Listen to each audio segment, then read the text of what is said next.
सभी को नमस्कार। आज हमारा जो टेस्ट नंबर 1 आयोजित हुआ है 2.0 न्यू की जो हमारी टेस्ट सीरीज है उसके अंतर्गत टेस्ट नंबर जो 1 है उसका आयोजन आज हुआ है। और पेपर का स्तर, पेपर का पैटर्न आप सबने देखा होगा। अच्छे लेवल के आपको प्रश्न दिए हैं और प्रयास किया गया है कि आने वाली जो हमारी सेकेंड ग्रेड है उसके अंदर आपके इस तरह के प्रश्न ही आपको मिलेंगे। हमने पूरा प्रयास किया है कि अच्छे लेवल के कूट, मिलान, सुमेलित, असुमेलित या जो सत्य असत्य के कथन वाले हर टाइप का प्रश्न आपको दिया। और मैं मानता हूँ कि इस पेपर के बाद आपका जो अभ्यास है वो एक बहुत अच्छा अभ्यास हो जाएगा, क्योंकि आप इस सीरीज के अंदर 21 ऐसे 21 पेपर आप देंगे और उस 21 पेपरों के माध्यम से आप अपना बहुत शानदार बायोलॉजी, केमिस्ट्री विषय को बहुत अच्छा कर लेंगे। और ये सारे जो आज पेपर आयोजित हुए हैं इसके संबंध में हमने आपको कहा था कि हम सॉल्यूशन इसका देखेंगे। तो अभी हम इस वीडियो के अंदर बायोलॉजी का जो सॉल्यूशन है वो देखेंगे। इससे पूर्व में फिजिक्स का और केमिस्ट्री का सॉल्यूशन हो चुका है। बहुत से साथी ऐसे भी थे जो पूर्व के अंदर रजिस्टर्ड नहीं कर पाए, क्योंकि उन्हें देरी से पता चला। बाद में पता चला कि इस प्रकार की एक टेस्ट सीरीज बुकलेट सहित विदाउट बुकलेट दोनों ऑप्शन के अंदर ये उपलब्ध है।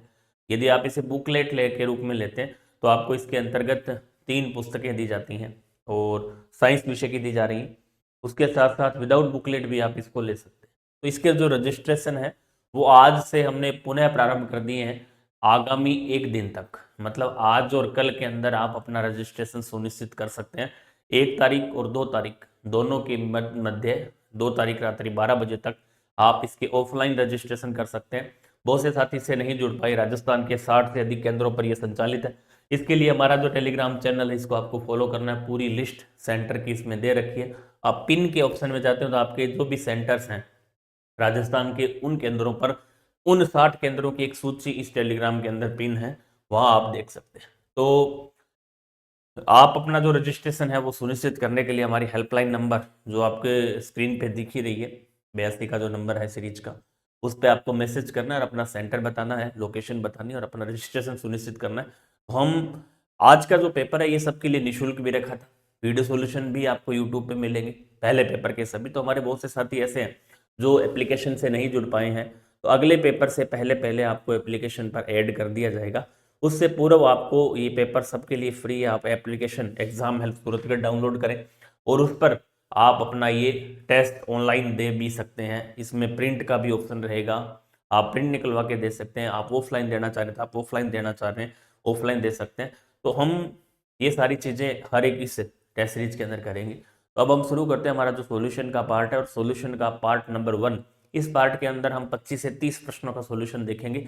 इसके बाद हमारा दूसरा पार्ट होगा जिसके अंतर्गत हम बचे हुए 20 प्रश्नों का सॉल्यूशन देखेंगे। तो आज हमारा जो बायोलॉजी का पेपर 1 आयोजित हुआ उसके अंतर्गत हमने पूरा प्रयास किया कि एनसीईआरटी, राजस्थान बोर्ड, आपके जो मॉड्यूल हमने निकाले हैं बायोलॉजी के अंदर, खास तौर से बड़ी समस्या थी कि हम बायोलॉजी कहाँ से पढ़े। तो आप सबने बायोलॉजी का जो module cell and molecular biology का 2 नंबर मॉड्यूल है उसके अंतर्गत ये यूनिट दे रखी है। बहुत बारीकी से, बहुत गहराई से आपको अध्ययन आपने देखा होगा, चाहे आपका डिवीजन हो, सेल डिवीजन हो या एन इसमें सेल ऑर्गेन्स का पार्ट हो, सारी चीज़ें बहुत अच्छे से दे रखी हैं और उससे बाहर आपको यहाँ प्रश्न नहीं मिला होगा और आगे भी एग्जाम के अंदर भी ऐसा होने वाला है। तो हम इसमें देखें तो सबसे पहले ये हमारी इसके अलावा ये जो छूट है इसको हम 1 दिन और एक्सटेंड हमने किया है। हमारे बहुत से साथी ऐसे हैं जो इसे नहीं जुड़ पाए। 50% डिस्काउंट आपकी ओल्ड टेस्ट सीरीज के ऊपर और नवीनतम टेस्ट सीरीज के ऊपर 30% डिस्काउंट। जो लोग अब तक इस टेस्ट सीरीज से लेब असिस्टेंट और ग्रेड सेकेंड की जो टेस्ट सीरीज हमारी चल रही है, लेब असिस्टेंट के लिए 3.0 है और लेब जो सेकंड ग्रेड है उसके लिए हमारी ये टेस्ट सीरीज 2.0 न्यू के नाम से, जो कि 30% डिस्काउंट के साथ उपलब्ध है। इसका फायदा भी आप 2 तारीख तक ले सकते हैं जो लोग ऑनलाइन इसको लेना चाह रहे हैं। इसके लिए ऑफलाइन यदि आप ले रहे हैं उसके लिए हमने बताया था कि इस सीरीज के अंदर हम टास्क आधारित राजस्थान के 60 से अधिक कैडरों पर इसका ऑफलाइन आयोजन हम कर रहे हैं। कुल इसमें 21 टेस्ट हमने दी हैं जिसमें टॉपिक वाइज आपके 14 हैं, रिवीजन 2 हैं, विषयवार 3 हैं, मेजर 2 है। और ये हमारी 1 फरवरी से हमारे ये रजिस्ट्रेशन पुनः प्रारंभ हो गए हैं। रजिस्ट्रेशन की अंतिम दिनांक 2 फरवरी है, मतलब 1 दिन हमने आपको अतिरिक्त समय दिया है। आप रजिस्ट्रेशन कर सकते हैं, चाहे आप जयपुर से हैं, चाहे आप जोधपुर से हैं, चाहे आप अजमेर से हैं, किसी भी शहर से हैं, अपना रजिस्ट्रेशन सुनिश्चित करें और अपनी तैयारी को और अधिक आयाम दें। तो इसके साथ साथ मैं अगले संडे को ये भी विचार है कि हम जयपुर पहुंच रहे हैं। और जयपुर के जो हमारे विद्यार्थी हैं, चाहे वो लैब असिस्टेंट के हों, चाहे वो आपके सेकंड ग्रेड के हों, वहाँ हमारा एक छोटा सा सेमिनार रहेगा, 2 बजे के आसपास का समय हम रखेंगे। ये सूचना हम आपको टेलीग्राम पर भी देंगे कि हमारा ये सेमिनार कहाँ रहेगा। ग्रेविटी क्लासेज हैं जो नेट वगैरह के लिए, इनके लिए है, लाइफ साइंस नेट JRF वगैरह के लिए, केमिस्ट्री से संबंधित हमारी ये क्लासेज है। वहाँ हमारा ये सेमिनार रहेगा जो कि गोपालपुरा के आसपास। वहाँ हम पहुँच रहे हैं संडे को, तो संडे को हम आपसे रूबरू भी होंगे। जो आपकी समस्याएं हैं, जयपुर के आसपास के जो विद्यार्थी हैं वो राइट 2 बजे आप ग्रेविटी क्लासेज पहुंच सकते हैं। वहाँ हम आपसे रूबरू होंगे इस विषय में कि आप अपनी तैयारी को कैसे नियमित करें, लैब असिस्टेंट की तैयारी को कैसे साथ तैयार करें, सेकेंड ग्रेड की तैयारी है उसको हम कैसे करें। वो एक ऑफलाइन समारोह हमने रखा है छोटा सा, विद्यार्थियों से मुलाकात का इसका जो उद्देश्य है वो यही है कि हम विद्यार्थियों से डायरेक्ट मिल सकें और उनकी जो भावनाएं हैं उनको समझकर एक उन्हें मार्गदर्शन दे सकें। तो इस विषय में हम 2 से ढाई घंटे जयपुर रुकने का विचार है। संडे को, आने वाला संडे 8 तारीख को हम मिलते हैं जयपुर। और जयपुर में हमने आपको बताया कि ग्रेविटी संस्था है और ग्रेविटी जो क्लासेज हैं केमिस्ट्री से विषय से, इसकी सारी जानकारी हम आपको टेलीग्राम पर और एक अन्य वीडियो के साथ भी आपको शेयर कर देंगे कि हमारी लोकेशन है जो कहाँ रहेगी। लगभग 2 बजे के बाद, क्योंकि 2 बजे तक हमारे टेस्ट हैं, जो हमारे टेस्ट के विद्यार्थी हैं वो भी लगभग 2 बजे फ्री हो जाएंगे, तो उसके बाद हम आपसे रूबरू होंगे। आगे हम देखते हैं, ये रसायन विज्ञान की जो पुस्तक है ये भी बहुत जल्द अपडेट हो रही है। इसी मंगलवार से इसके जो उद्घाटन समारोह हम रख रहे हैं, इसके जो ऑर्डर है वो हम मंगलवार से शुरू कर देंगे। मंगलवार से इसके ऑनलाइन ऑर्डर आप कर सकते हैं। नवीनतम पुस्तक बिल्कुल आ चुकी है अपडेट, जिसके अंतर्गत पुरानी पुस्तक और इस पुस्तक के अंदर हमने लगभग 600 प्रश्नों का समावेश किया है और उसकी व्याख्या दी है। पहले के किताब के अंदर जो 1800 प्रश्नों के आसपास थे, जो बढ़कर लगभग 2500 प्रश्न हो चुके हैं। लगभग 700 प्रश्नों का नया आंकलन, नया समूह इसके अंदर जोड़ा गया है, जिसके अंतर्गत नवीनतम कॉलेज लेक्चरर, स्कूल लेक्चरर, वरिष्ठ अध्यापक या अन्य जो एग्जाम हुए हैं उन सब के प्रश्न इसमें सम्मिलित हैं। लगभग 12-13 पेपर हमारे इस 1 साल के दौरान जो है उन सब के व्याख्या सहित प्रश्न, और पुरानी किताब के अंदर जो त्रुटियां थी उनको सुधारा गया है। और ये नवीनतम अपडेट बहुत जरूरी है आप सबके लिए, क्योंकि 2500 प्रश्नों का मतलब है कि आपके सारे प्रश्न एग्जाम में आएंगे जो MCQ आधारित, इससे बाहर प्रश्न आपको नहीं मिलेगा, क्योंकि केमिस्ट्री के अंदर सबसे ज्यादा रिवाइज प्रश्न मिलते हैं। तो मंगलवार को इसके संबंध में एक विस्तृत वीडियो डालेंगे, उसी दिन से हमारे इसके जो ऑर्डर है वो प्रारंभ हो जाएंगे।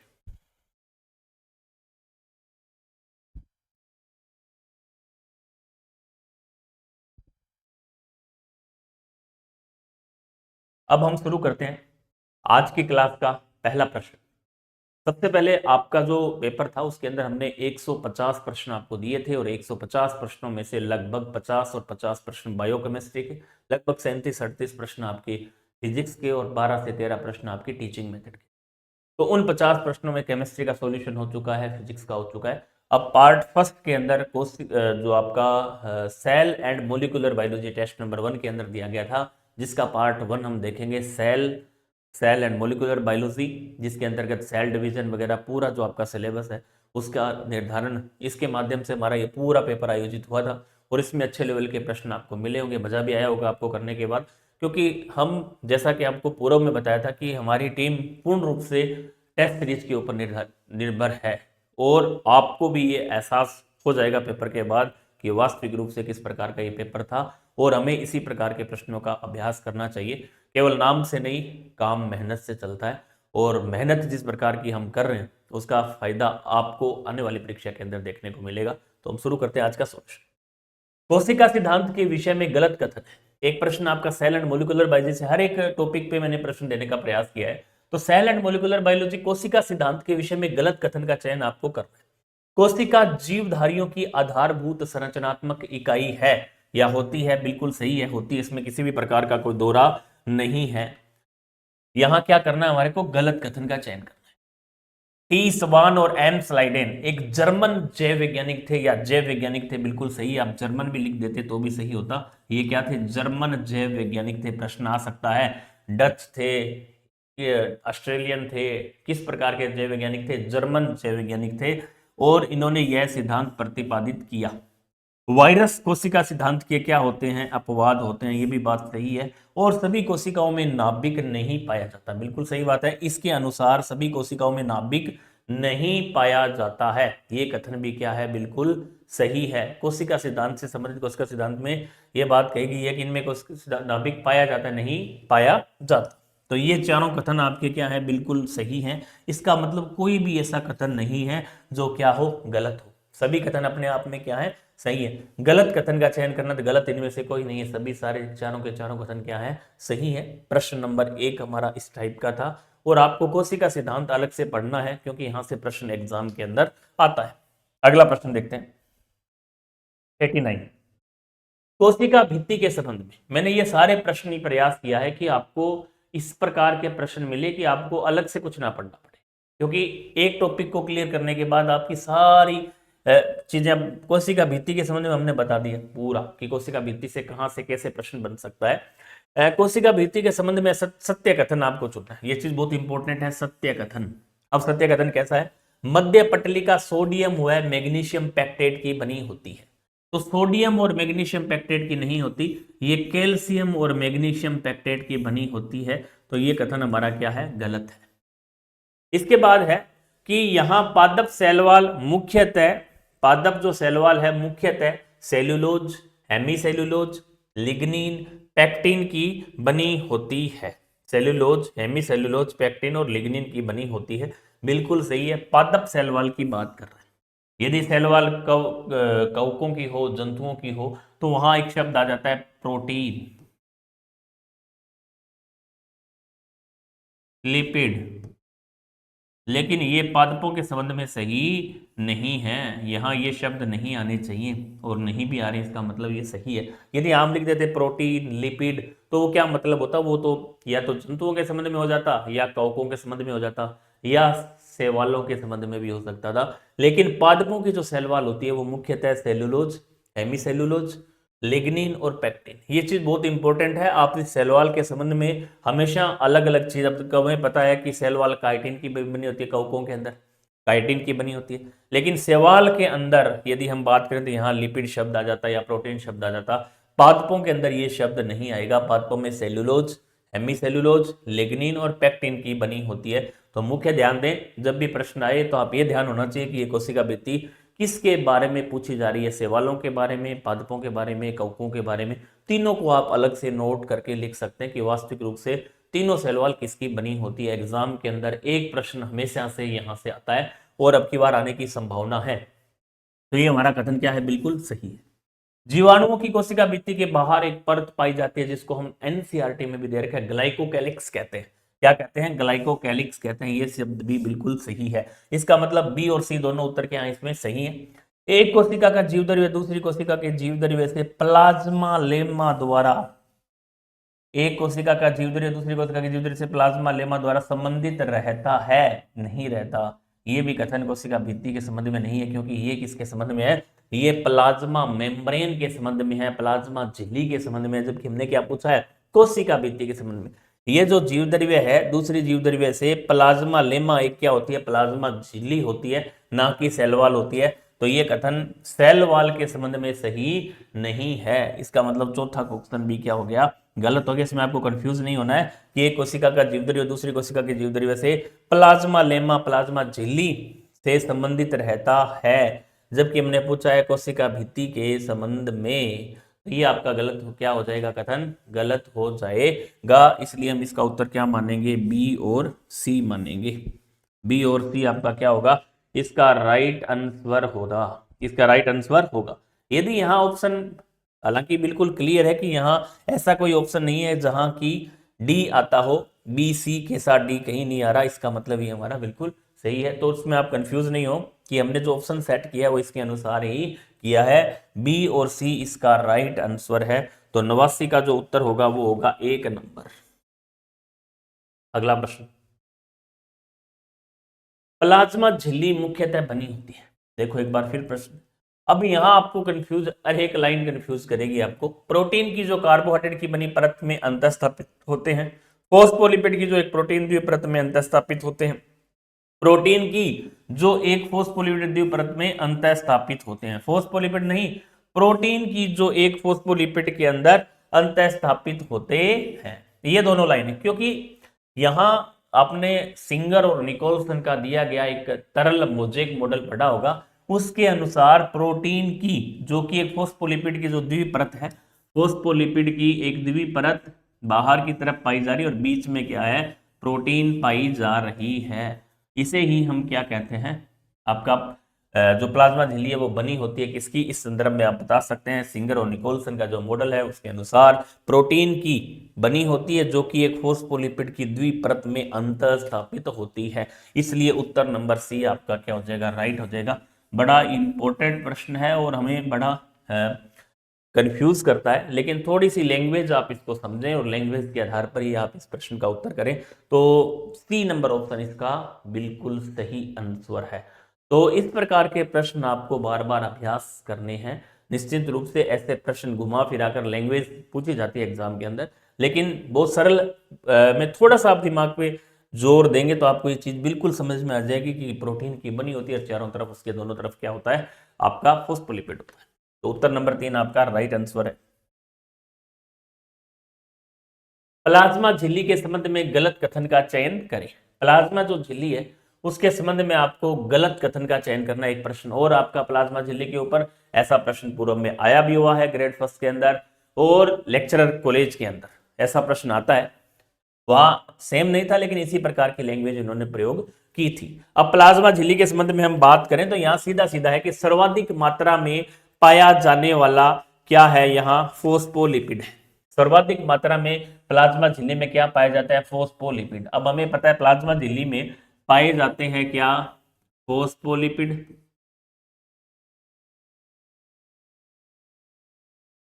ग्लाइकोलिपिड,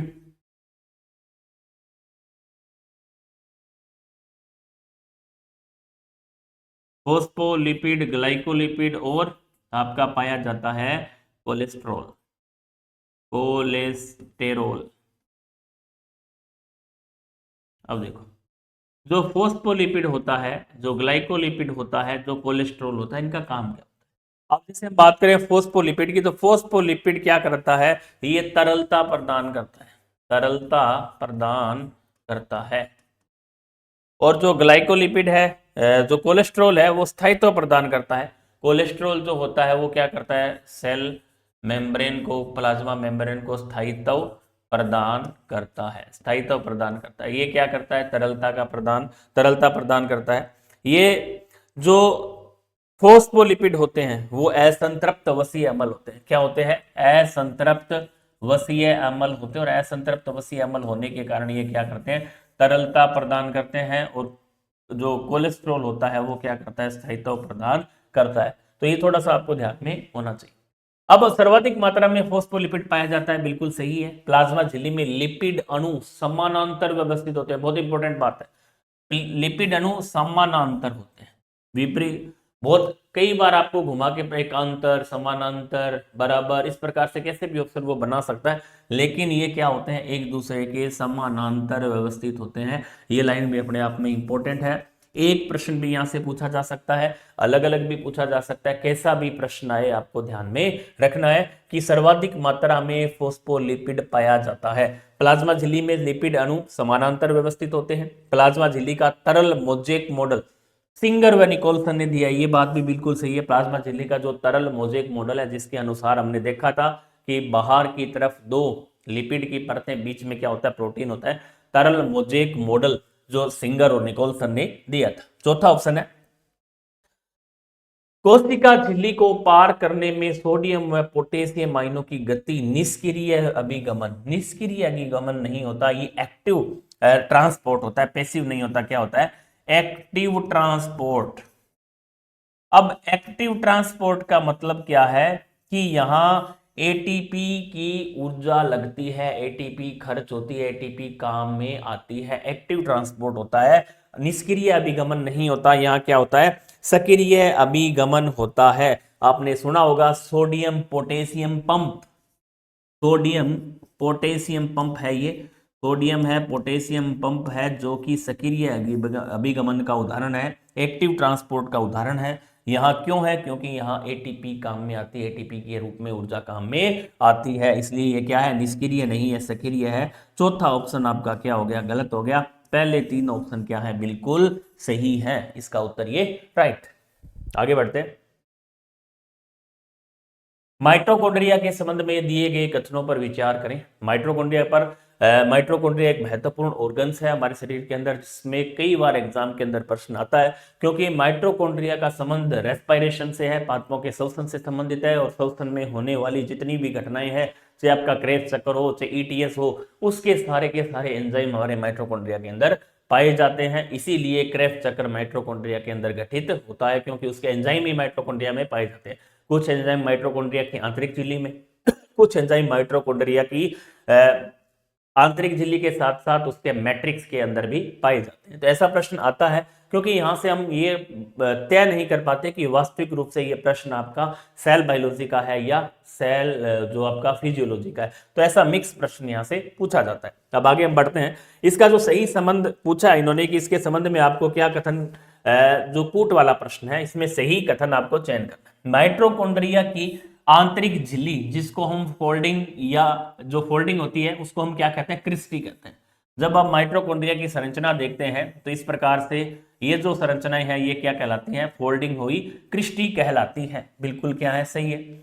साइटोक्रोम ऑक्सीडेज एंजाइम, आंतरिक जो एंजाइम है वो आंतरिक झिल्ली में पाया जाता है। साइटोक्रोम ऑक्सीडेज जो एंजाइम है वो किस में पाया जाता है, आंतरिक झिल्ली में पाया जाता है। बिल्कुल सही है। माइटोकॉन्ड्रिया की जो आंतरिक झिल्ली होती है उसमें साइटोक्रोम ऑक्सीडेज एंजाइम पाया जाता है। इलेक्ट्रॉन परिवहन तंत्र ईटीएस के एंजाइम बाह्य झिल्ली में पाए जाते हैं। ये कथन बिल्कुल क्या है, गलत है। ये किस में पाए जाते हैं, ये आंतरिक झिल्ली में पाए जाते हैं। किसमें पाए जाते हैं, आंतरिक झिल्ली में पाए जाते हैं।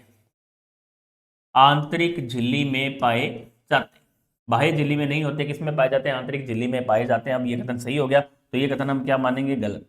माइटोकॉन्ड्रिया की मैट्रिक्स में एक रज्जुक, पहली बात तो एक रज्जुक रेखीय डीएनए अणु है, 70 एस प्रकार के राइबोसोम पाए जाते हैं। अब इस कथन को थोड़ा सा आपको देखना है, इंपॉर्टेंट लाइन है, क्योंकि यहां हम बड़े कंफ्यूज होते हैं। एग्जाम के अंदर क्लोरोप्लास्ट, माइटोकॉन्ड्रिया का जो राइबोसोम है और जो डीएनए है, या आपका सेंट्रियोल का डीएनए राइबोसोम किसके अंतर्गत, सेंट्रियोल के अंदर, माइटोकॉन्ड्रिया के अंदर और क्लोरोप्लास्ट के अंदर। बड़े इंपॉर्टेंट है, पूछे जाते हैं, एग्जाम के अंदर सवाल आता है। इस पेपर के अंदर मैंने भी दोनों जगह आपको सवाल दिए हैं, माइटोकॉन्ड्रिया का भी पूछा है और क्लोरोप्लास्ट का भी पूछा है। इसका सही जो उत्तर होगा वो होगा, एक रज्जुक नहीं होता, ये होता है डबल स्टैंड। डबल स्टैंड होता है, 2 रज्जुक वाला क्या होता है, डीएनए होता है। रेखीय नहीं होता, वर्ताकार होता है। क्या होता है, वर्ताकार या गोलाकार। वर्तीय डीएनए होता है, डबल स्टैंड होता है, वह 70 एस राइबोसोम पाए जाते हैं। इसलिए ये कथन भी क्या है, इन्होंने गलत लिखा है। यहां इसकी जगह क्लोरोप्लास्ट होता तो भी उसका उत्तर यही होता। इंपॉर्टेंट लाइन है, अलग से नोट कर लेना, याद कर लेना, रट लेना, एग्जाम के अंदर प्रश्न बनेगा। इसके बाद है, मानव की लाल रक्त कणिकाओं में माइटोकॉन्ड्रिया नहीं पाए जाते हैं। मानव की जो लाल रक्त कणिकाएं वो एवायुवीय शोषण करती है, क्योंकि उनके अंदर माइटोकॉन्ड्रिया नहीं पाए जाते हैं। इसलिए यहाँ जो सही कूट है वो आपका क्या होगा, ए होगा, बी होगा और ई होगा। ए उत्तर सही है, बी उत्तर सही है और ई भी इसका उत्तर क्या है, सही है। इसलिए 3 नंबर ऑप्शन आपका इसका क्या हो जाएगा, राइट हो जाएगा। एग्जाम की दृष्टि से बड़ा महत्वपूर्ण है माइटोकॉन्ड्रिया। अलग से पढ़ लेना, 2-3 बार पढ़ लेना, और एग्जाम में एक प्रश्न आपको देख के जाता है, चाहे आपका क्रेब्स चक्कर से आए, चाहे सेल एंड मॉलिक्यूलर बायोलॉजी से आए। अगला प्रश्न, निम्न में से गोल्जी का कार्य है। अब कार्य के संबंध में क्यों मैंने ये प्रश्न दिया है, क्योंकि आपकी संरचना और कार्य, function and structure of cell organ, ये हमारे सिलेबस में दे रखा है। तो कार्य से या इसकी संरचना से प्रश्न पूछा जाता है। तो एग्जाम्पली मैंने आपको यहाँ कर दिया, गोल्जी के कार्य के बारे में पूछ लिया, वो अंतःपरद्विका जालिका के बारे में, लाइसोसोम के कार्य के बारे में, या गुणसूत्रों के कार्य के बारे में, कैसा भी प्रश्न यहाँ से एग्जामिनर बना सकता है। पहला प्रश्न हमारा ये है कि गोल्जी बॉडी का कार्य है प्लाज्मा झिल्ली का निर्माण करना, बिल्कुल सही है। कोशिका भित्ति का निर्माण करना, स्त्रावण करना और वसा का संश्लेषण करना। अब वसा का जो संश्लेषण करना है प्लाज्मा झिल्ली का ये निर्माण करता है, बिल्कुल सही है। कोशिका भित्तीय पदार्थ जो होते हैं उनका करता है, जो पॉलीसेकेराइड, ग्लाइकोप्रोटीन, ग्लाइकोलिपिड होते हैं, कोशिकीय स्त्रावण के अंदर ग्लाइकोलिपिड, ग्लाइकोप्रोटीन का निर्माण ये करता है। ये कथन भी हमारा क्या है, सही है। श्रावण का काम भी ये करता है, ये भी सही है, लेकिन वसा का संश्लेषण हमारा कहाँ होता है, ईआर के अंदर होता है, वो भी स्मूथ एंडोप्लाज्मिक रेटिकुलम एसईआर के द्वारा होता है, इसलिए डी कथन हमारा गलत। उत्तर हमारा हो जाएगा एक नंबर उत्तर हमारा क्या है, राइट आंसर है। अब थोड़ी सी परेशानी आपको ऐसे प्रश्नों में आएगी, थोड़ा आपको धीरे धीरे इसको सीखते हुए 2 4 5 टेस्ट के अंदर धीरे धीरे इसका सुधार होता जाएगा। सुधार हमें करना पड़ेगा, क्योंकि सिंपल प्रश्न देने से बिना सॉल्यूशन ये चीजें संभव नहीं है। तो आप विशेष तौर से ध्यान रखें, धीरे धीरे सही अपने आप को बदलना है। जब तक नहीं बदलोगे, जब तक समस्याएं भर्तियां ऐसे ही आती रहेंगी। भर्तियां और घोषणा हो चुकी है और आएंगी, लेकिन हमारा सिलेक्शन कब सुनिश्चित होगा, जब हम अपने आप में सुधार करेंगे, जो हमारी कमियां उनको हम दूर करेंगे। यदि हम इंतजार करते रहे तो हमने कम से कम, देखो मैंने ही 3 4 भर्तियां तो देख चुका हूं मैं, जब से मैंने ये मार्गदर्शन प्रारंभ किया 2022 की, 18 की हमने खुद का दिया था, एग्जाम पास किया, तो उसके बाद 22 की भर्ती आ गई, 2 आ गई 22 में, 24 में 2 आ गई, 25 में फिर आ गई, 26 में फिर आ रही है। तो भर्तियां आती रहेंगी, लेकिन हमारा सिलेक्शन कब सुनिश्चित होगा, जब हम लापरवाही को छोड़कर ईमानदारी से, धैर्य से मेहनत करेंगे, तो निश्चित रूप से हमारी सफलता सुनिश्चित होगी। लेकिन आप यदि केवल टाइम पास करते रहे, इधर उधर की बातें बनाकर, किसी की कमियां निकालकर, किसी पर अपने आरोप थोप कर यदि आप निर्णय करते हो, तो मेरे अनुसार वो सही नहीं है। आप अपने आप में बदलाव कीजिए। आप अपने आप में बदलाव करेंगे तो प्रश्न भी सही होंगे, नंबर भी आएगा, रैंक भी आएगी, सब कुछ होगा। लेकिन आप खुद के अंदर झांक कर एक बार देखें तो सही, हमारी कमियां क्या है। हम क्या है कि ज्यादातर उन कमियों को देखते नहीं है, दूसरे पर थोप देते हैं। उसकी टेस्ट सीरीज खराब थी, उसका वो खराब था, उसका ये खराब था। ये चीजें हमें छोड़नी पड़ेगी और ईमानदारी से मेहनत करनी पड़ेगी। तो निश्चित रूप से एक सीट पक्की आप इस भर्ती में करेंगे। मैं दावे के साथ कह सकता हूं, जो लोग ईमानदारी से मेहनत कर रहे हैं और जो लोग ईमानदारी से मेहनत नहीं कर रहे केवल इधर उधर की कानाफूसी करके टाइम पास कर रहे हैं, उनका सिलेक्शन नहीं होगा। सिलेक्शन के लिए रातें काली करनी पड़ेगी, मेहनत करनी पड़ेगी, सही दिशा में काम करना पड़ेगा, ईमानदारी से काम करना पड़ेगा और गुरुजनों का सम्मान करना पड़ेगा। ये सारी चीजें आपके अंदर होगी तो आप सिलेक्ट होंगे, और ये चीजें आपके अंदर नहीं है तो सिलेक्शन की संभावनाएं बिल्कुल कम है। तो आज से ये चीजें हमें फॉलो करनी। आगे हम चलते, 94 नंबर जो प्रश्न है, अच्छा प्रश्न है। अंतःपृथ्वी जालिका के संबंध में असत्य कथन का चयन आपको करना है। अंतःपृथ्वी जालिका के संबंध में असत्य कथन का चयन हमें करना है। तो चिकनी अंतःपृथ्वी जालिका, तो अंतःपृथ्वी जालिका के बारे में हमें पता है कि 2 प्रकार की होती है, रफ एंड चिकनी। रफ पर प्रोटीन संश्लेषण होता है क्योंकि राइबोसोम पाए जाते हैं, चिकनी पर राइबोसोम नहीं पाए जाते, वहां वसा का संश्लेषण होता है या स्टेरॉइड वगैरह का निर्माण होता है। कई उसके कार्य हैं। एग्जाम में ग्रेड फर्स्ट में अब की बार यहां से प्रश्न आया था, तो सेकंड ग्रेड में भी प्रश्न बन सकता है, अच्छे से आप कवर कर लेना। अब अंतःपृथ्वी जालिका के बारे में इन्होंने पूछा कि असत्य कथन का चयन हमें करना है। कौन सा कथन असत्य? सबसे पहले चिकनी अंतःपृथ्वी जालिका लिपिड संश्लेषण का कार्य करती है, बिल्कुल सही है। वसा का संश्लेषण करती है, स्मूथ एंडोप्लाज्मिक रेटिकुलम। खुरदरी अंतःपृथ्वी जालिका का संबंध पेप्टाइड बंध का मतलब है प्रोटीन निर्माण से है, प्रोटीन संश्लेषण से है। ये कथन भी थोड़ा सा लैंग्वेज आपको चेंज कर दिया, आपको हो सकता है दिक्कत आई हो कि वो पेप्टाइड बंध क्या होता है। पेप्टाइड का मतलब प्रोटीन संश्लेषण से ही है, तो ये कथन भी क्या है, बिल्कुल सही है। अंतःपृथ्वी जालिका केंद्रीय भित्ति के साथ निरंतरता बनाती है, क्योंकि अंतःपृथ्वी जालिका केंद्र के आसपास ही पाई जाती है, केंद्रक से जुड़ी हुई होती है। जब आप अंतःपृथ्वी जालिका की संरचना देखते हैं तो यहाँ आपको ऐसी संरचना दिखाई देती है जो कि किससे जुड़ी रहती है, केंद्रीय झिल्ली से जुड़ी रहती है। हमारी क्या है, केंद्रीय झिल्ली है, इसलिए ये केंद्रीय झिल्ली से जुड़ी रहती है, केंद्रीय झिल्ली के साथ निरंतरता बनाए रखती है। ये कथन भी हमारा क्या है, सही है। कथन ए सही है, कथन बी सही है, कथन सी भी सही है। कथन डी क्या कह रहा है कि अंतःपृथ्वी जालिका की जो खोज है वो डी ड्यूवे ने की थी। ऐसा प्रश्न एग्जाम के अंदर आया हुआ है। आजकल खोजकर्ता के प्रश्न पूछ लेते हैं, कई बार मिलान करने वालों को ज्यादा नहीं, खोजकर्ता बहुत इंपॉर्टेंट जो है, कोशिकांग जैसे माइट्रोकॉन्ड्रिया है, लाइसोसोम है, अंतःपृथ्वी जालिका है, गोल्जी बॉडी है, इन सब के खोज या सेल जो सिद्धांत हमने देखा था, सेल थ्योरी देखी थी, वहां से प्रश्न जाते हैं वैज्ञानिकों के। तो यहाँ इंपॉर्टेंट आप 5 7 10 वैज्ञानिक हैं, उनको नाम याद रख सकते हैं। ग्रेड फर्स्ट में एक 2013 या 15 की भर्ती में पूछा था कि लाइसोसोम की खोज किसने की थी, तो उसका सही उत्तर था डी ड्यूवे। एक बार अंतःपृथ्वी जालिका की खोज भी पूछा हुआ है, उसका सही उत्तर था पोर्टर। तो यहाँ उत्तर क्या होगा, अंतःपृथ्वी जालिका की जो खोज है वो किसने की थी, पोर्टर नामक वैज्ञानिक ने की थी। पोर्टर नामक वैज्ञानिक थे जिन्होंने इसकी क्या की थी, खोज की थी। ये कथन भी आपका क्या है, इसके अनुसार गलत है। ऑप्शन नंबर 4 आपका क्या है, गलत है। अगला प्रश्न हम देखते हैं। बिल्कुल धीरे धीरे प्रयास करेंगे तो सही होते जाएंगे, कोई इतना है नहीं कि सबसे बड़ी समस्या थी कि मैटर नहीं है। अब आपको मैटर यार इतना मैटर उपलब्ध करवा दिया, आप उसमें से पढ़ो, बार बार पढ़ो, बार बार टेस्ट दो। अब देखो बार बार कोचिंग करने से, घूमने से कुछ नहीं होगा। आप उनको दोहराओ, बार बार याद करो, बार बार पढ़ो, लिख कर याद करो, टेस्ट दो, ऑब्जेक्टिव निकालो। इस तरीके से इनको धीरे धीरे सब चीजें क्लियर होगी।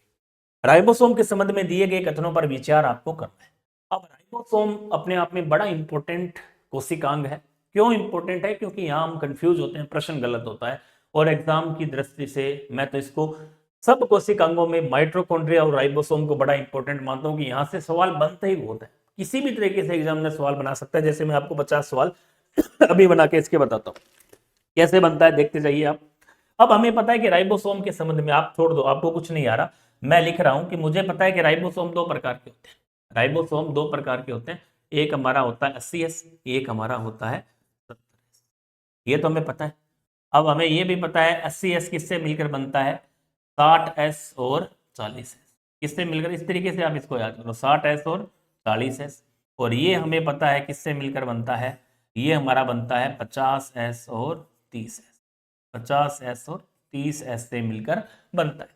अब हम चलें, अब इसमें हम देखेंगे तो यहाँ जो 60S RNA है वो किससे मिलकर बनता है। अब हमें याद रखने का तरीका है 28S और 18S। अब 28 के साथ क्या आएगा, 28 के साथ हमारा आएगा 5.8S। इसके बाद हमारा आएगा 5S। अब यहाँ क्या आएगा 18S, 23S, और यहाँ हमारा क्या आएगा 16S। 23 के साथ क्या आएगा 5S। ये आपके इसकी जो उप इकाइयां हैं उनको विशेष तौर से ध्यान रखना है। पहला हमारा है 60S, 28, 5.8 और 5S, 40S, 18S, 50S, 23S, 5S, 30S का 16S। अब आप इस तरीके से याद रख सकते हैं, हमें पता है 80 और 50, 60, 40, 50 और 30। 60 का 28, 18, 23 और 16, ये तो कॉमन 28, 18, 23, 16 ऐसे याद रख लो। इसको क्रम में लिख लो, 80S बड़ा है पहले आएगा, इसकी बड़ी इकाई भी पहले आएगी, छोटी इकाई बाद में आएगी, इसकी बड़ी इकाई पहले आएगी, इसकी बड़ी छोटी इकाई बाद में आएगी। तो आप क्या लिखोगे 28S, 5.8 सॉरी 28, 18, 23 और 16। अब 28 के साथ 28 बड़ा है तो इसके साथ दो संख्याएं आएंगी, कौन कौन सी, 5.8 और 5। इसके बाद 23 क्या है, छोटा है बड़ी उप इकाई के रूप में, तो इसके साथ केवल एक ही संख्या आएगी, क्या, 5S। इन दोनों के साथ आपको याद हो ही गया। तो इस तरीके से इसको आप याद रख सकते हैं। ये हमारा क्या है, राइबोसोम है। क्या है, राइबोसोम है। तो राइबोसोम में ऐसे प्रश्न आने के बाद आपको कुछ बचता नहीं है, कैसे भी अगला घुमा के पूछे भी कौन कौन से RNA ये सारे RNA है 60S के साथ, ये रहा, ये रहा, उप इकाई के रूप में। और एक प्रश्न यहां से आता है कि प्रोटीन और जो इसकी संरचना, इसमें कितने परसेंट प्रोटीन पाए जाते हैं और कितने परसेंट RNA पाया जाता है। हालांकि बहुत गहरा प्रश्न है, कॉमनली आपका पूछे दोनों में मिलाकर 80S और 70S से, तब तो हमें ये पता है कि 50% RNA और 50% प्रोटीन, बात खत्म। अब एग्जामिनर बहुत ज्यादा गहराई में जाए कि नहीं हमें तो 80S RNA के बारे में बताओ कितनी प्रोटीन और कितना RNA, और आप 70S के बारे में बताओ कितना प्रोटीन और कितना RNA। तो हम देखेंगे 80S में तो क्या होता है, 40% क्या होती है प्रोटीन, 40% तो क्या होती है,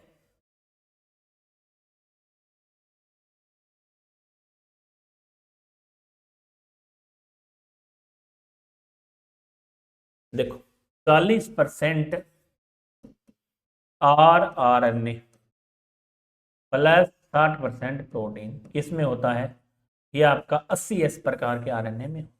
जबकि 70S में क्या होगा, 60% RNA व 40% प्रोटीन। अब दोनों को मिला दें, दोनों को यदि मिला दें तो हमारा क्या बच जाएगा, 50% प्रोटीन और 50% RNA, 50% RNA और 50% प्रोटीन, ये दोनों बच जाएंगे। 50% तो प्रोटीन बचेगा, 50% RNA बचेगा। इसका मतलब ये हुआ कि दोनों को, क्योंकि यहाँ 40% RNA बन रहा है, यहाँ 60% प्रोटीन बन रही है, दोनों का एवरेज जब निकालेंगे तो क्या बनेगा, 50% प्रोटीन और 50% RNA। इससे हमारा सवाल सही हो जाएगा। अब हम सवाल को देखते हैं।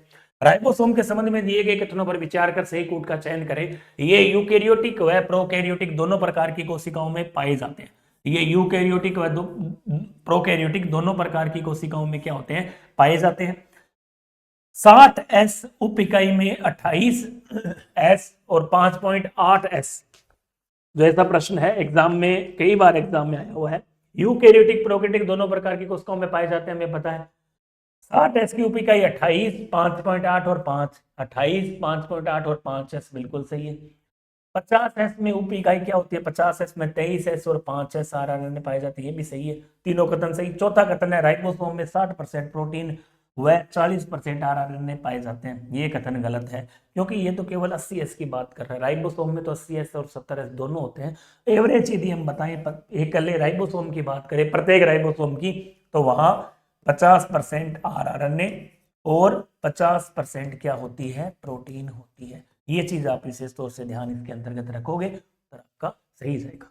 तो यहाँ उत्तर नंबर 4 हमारा क्या है, गलत है। ठीक है, आगे चलते हैं। लाइसोसोम के संबंध में असत्य कथन का चयन आपको करना है। लाइसोसोम जो है, लाइसोसोम दोहरी झिल्ली से घिरे हुए कोशिकांग है। एग्जाम में कई बार यहां से प्रश्न आया भी हुआ है, यदि आपने देखा हो। गोल्जी बॉडी और लाइसोसोम से ऐसा प्रश्न एग्जाम में बनता है, और बनता भी बहुत बार बनता है। एक बार नहीं बना, बहुत बार ऐसा प्रश्न बना है कि यहां से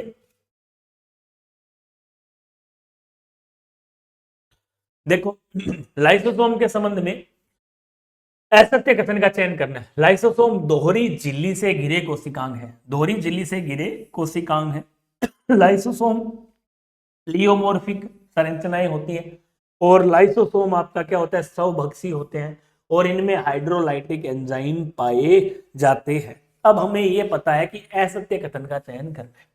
ये स्वभक्षी होते हैं, खुद की कोशिकाओं की जो मृत कोशिकाएं उनका भक्षण कर लेते हैं, पुरानी कोशिकाएं जो है उनका भक्षण कर लेते हैं, इस गुण के कारण ऑटोफेगी कहते हैं, बिल्कुल सही कथन है। इनमें हाइड्रोलाइटिक एंजाइम पाए जाते हैं, आप सबको पता है हाइड्रोलाइटिक एंजाइम पाए जाते हैं, इसीलिए तो ये पाचन कर देते हैं। और वो जो हाइड्रोलाइटिक एंजाइम होते हैं जो pH 5 पर सक्रिय होते हैं, ये भी सही है। ये दोनों कथन तो बिल्कुल आपके राइट है। पहला कथन देखें तो पहले कथन में देखा लाइसोसोम दोहरी झिल्ली से घिरे हुए कोशिकांग है, गलत कथन। लाइसोसोम क्या है, सिंगल मेम्ब्रेन से, इकहरी झिल्ली से, एक हरी झिल्ली से घिरे कोशिकांग होते हैं, इसलिए ये कथन गलत है। लाइसोसोम प्लियोमोर्फिक है। अब देखो दो चीजें हैं, एक तो होता है प्लियोमोर्फिक, बहुरूपिया, और पॉलीमोर्फिक, दोनों ही बहुरूपीय हैं। अब पॉलीजोमोर्फिक है, प्लियोमोर्फिक जो शब्द है वो थोड़ा सा यहां आपको कंफ्यूज करेगा, क्योंकि यहां एक ही सेल के अंदर विभिन्न कार्य के रूप क्या कहलाते हैं, पॉलीमोर्फिक कहलाते हैं। एक ही सेल के अंदर, एक ही सेल के अंदर विभिन्न, एक ही कोशिकांग के विभिन्न जो रूप हैं वो क्या कहलाते हैं, पॉलीमोर्फिक कहलाते हैं, और ऐसा होता है लाइसोसोम में। तो लाइसोसोम जो है वो पॉलीमोर्फिक है, प्लियोमोर्फिक नहीं है। क्या है, पॉलीमोर्फिक कोशिकांग है, पॉलीमोर्फिक कोशिकांग है। ये सर इंग्लिश में मैंने आपको इसीलिए दिया है कि इसका इंग्लिश शब्द ही ज्यादातर काम में आता है। तो ये हमारा क्वेश्चन बी भी ऑप्शन गलत हो गया। प्लियोमोर्फिक के संबंध में हमारा ये नहीं होता, गोल्जी बॉडी होता है। लाइसोसोम और गोल्जी बॉडी में थोड़ा सा डिफरेंट है कि प्लियोमोर्फिक गोल्जी बॉडी में होता है और पॉलीमोर्फिक लाइसोसोम के अंतर्गत होता है। इसलिए पहला और दूसरा कथन इसमें गलत हो गया। पहला और दूसरा कथन गलत होगा तो ऑप्शन नंबर 96 का क्या हो जाएगा, एक नंबर उत्तर राइट हो जाएगा।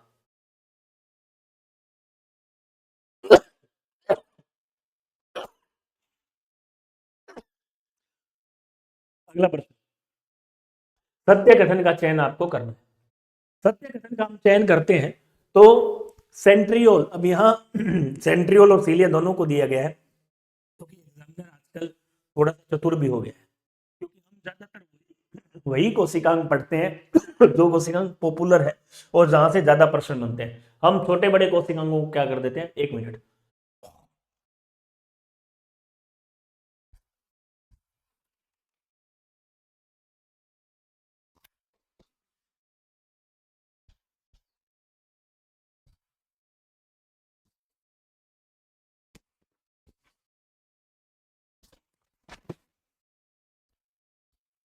हम आजकल क्या है कि वही कोशिकांग पढ़ते हैं जो पॉपुलर है, छोटे बड़े कोशिकांगों को हम छोड़ देते हैं, लेकिन छोटा सा कोशिकांग भी बड़ा इंपॉर्टेंट है। देखो सत्य कथन का चयन इसमें करना है।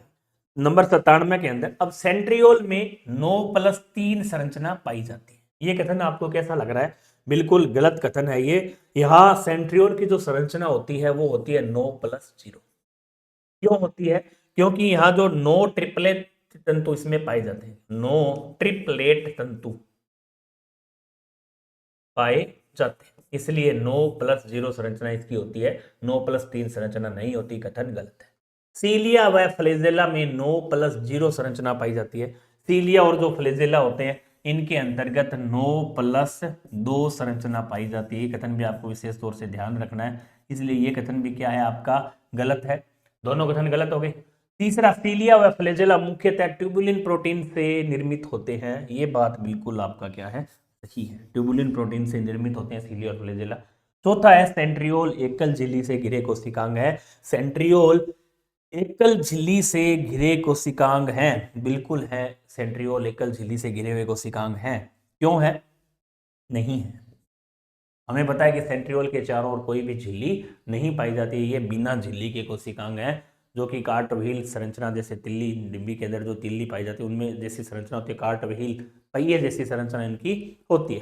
तो ये भी प्रश्न कई बार एग्जाम में आता है कि सेंट्रियोल के बाहर चारों ओर कोई भी झिल्ली नहीं पाई जाती है। तो ऑप्शन नंबर जो 3 है वो क्या है? इसका सही आंसर है। अब सेंट्रियोल की जो संरचना है 9+3 नहीं होती, क्या होती है? 9+0। 9 ट्रिपलेट तंतु इसमें पाए जाते हैं। सीलिया फ्लेजिला में 2 अलग टाइप की संरचना और 9 एक तरफ की संरचना, 9+2 बनेंगे। सीलिया व फ्लेजिला में मुख्यतः ट्यूबुलिन प्रोटीन पाई जाती है, जो सही है। सेंट्रोमियर की स्थिति के आधार पर गुणसूत्रों के संदर्भ में सही सुमेलित कीजिए। बहुत अच्छा प्रश्न है, बड़ा शानदार प्रश्न है। और यहां से गुणसूत्रों और यदि मैं राइबोसोम की बात करूं तो यहां से ऐसा प्रश्न है हमेशा आता आया है, आता ही रहेगा और कंफ्यूज बहुत करता है। अब इनको आप एक साथ थोड़ा सा याद कर लें तो मेरे अनुसार बहुत अच्छा हो जाएगा। आप उसको जिंदगी भर कभी भी नहीं भूलेंगे। सबसे पहले प्रश्न की लैंग्वेज देखें, प्रश्न में पूछना क्या चाह रहा है। प्रश्न में गुणसूत्रों के बारे में पूछना चाह रहा है और गुणसूत्रों के बारे में भी सेंट्रोमियर की स्थिति के आधार पर गुणसूत्र कितने प्रकार के होते हैं। तो मैंने एक इसकी ट्रिक सी बना रखी है, उसको आप शायद समझें तो आप याद रख सकते हैं। क्योंकि ऐसा प्रश्न यदि एग्जाम में आ गया तो मैं दावे के साथ कह सकता हूँ 100% गलत होगा, और आज भी आपका गलत हुआ होगा, क्योंकि हम कंफ्यूज हो जाते हैं कि स्थिति है क्या।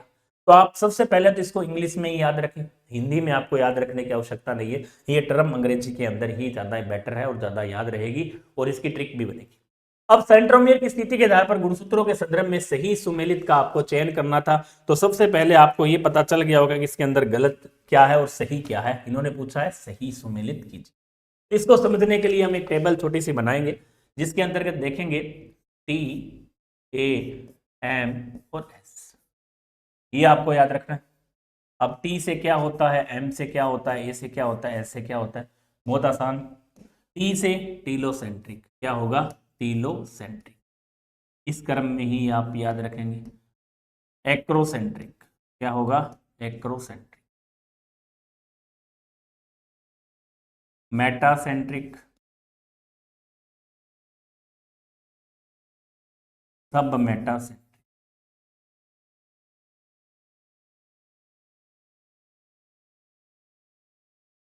अब टीलो, टी का मतलब है टीलो, टीलो का मतलब है कि जो सेंट्रोमियर होगा बिल्कुल टिप पर, टिप के ऊपर होगा, टिप किनारे के ऊपर सबसे ऊपर। तो हम इसको आई जैसी संरचना दिखा सकते हैं, या हम इसको ऐसे भी लिख सकते हैं, ये आई को रिप्रेजेंट करेगा। दूसरा है एक्रोसेंट्रिक। अब एक्रोसेंट्रिक को हम देखें तो सेंट्रोमियर क्या होगा? थोड़ा सा नीचे, सब टर्मिनल होगा, टर्मिनल नहीं सब टर्मिनल। टर्मिनल का मतलब ऊपर, सब टर्मिनल का मतलब थोड़ा सा नीचे। तो हम इसको जे का रूप दे सकते हैं। क्या दे सकते हैं? जे जैसी संरचना इसकी बना सकते हैं। अब इसके बाद जो होगा मेटा। अब मेटा आप सबको पता है वी होता है, और सब मेटा, मेटा से थोड़ा सा नजदीक एल जैसी संरचना बनती है। तो यहाँ सेंट्रोमियर कहाँ है? यहाँ है। आपने देखा होगा इसकी जो संरचना हम देखें तो ऐसे,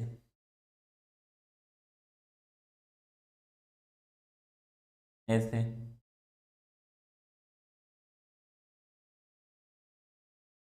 ऐसे, मतलब यहां सेंट्रोमियर की स्थिति के आधार पर गुणसूत्र का निर्धारण किया गया है। एक होता है सेंट्रोमियर की संख्या के आधार पर, एक होता है सेंट्रोमियर की स्थिति।